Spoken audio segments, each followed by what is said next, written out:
Why another deputy FBI director was named? Does Trump have any displeasure with how the FBI has been being run to date? I'm just shifting gears to the Department of Justice for a minute.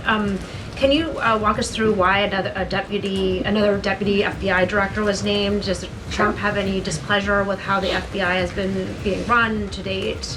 And then I have a question about the antitrust division. No, Andrew Bailey is extremely qualified. As you know, he's been serving with honor as the Attorney General of Missouri, and he's been brought on as another set of very credible and experienced hands to work alongside the current Deputy Director, Dan Bongino, under the leadership of the Director, Kash Patel, and the Attorney General, Pam Bondi. And the FBI has been doing a tremendous job. We've seen their agents out on the streets as part of this interagency task force here in Washington.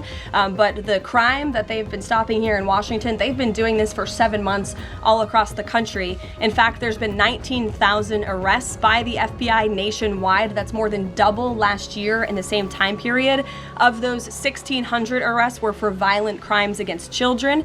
4,000 child victims have been rescued by this FBI under this current leadership. 1,000 arrests from investigations of foreign terrorist organizations. There's been 1,500 kilos of fentanyl seized, 6,300 kilos of meth have been seized, and 3 of the top 10 most wanted have been arrested so far. Not a single one of the individuals on the top 10 most wanted list were arrested under the previous administration. We've arrested 3 in 7 months. So when you're actually working and enforcing law and order, you need all hands on deck. And so we look forward to welcoming Andrew Bailey to this new post. Jackie.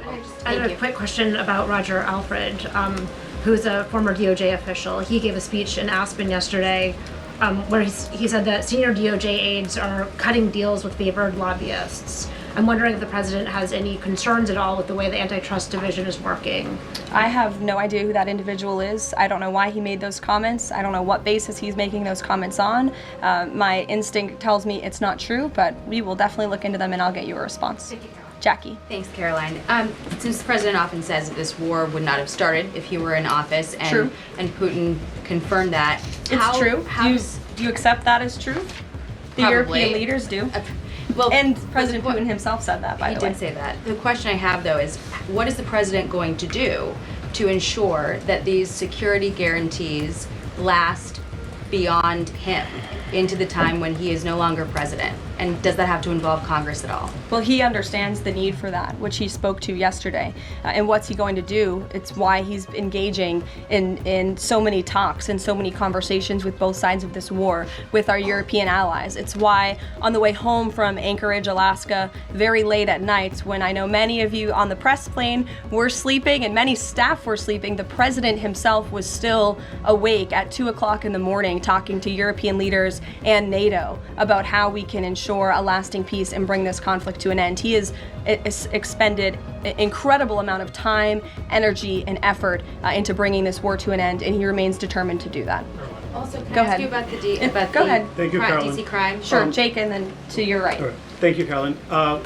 Which of the half dozen peace deals that the president's pulled off would you say he's the most proud of? And then I have another question. That's a good question, Jake. I'll leave that to the president to answer. I think he's proud of all of the peace deals that he's been able to achieve. You saw the president of Armenia and the head of Azerbaijan both at the White House just a couple of weeks ago. The president, I know, very much enjoyed spending time with them and helping to bring that conflict to an end.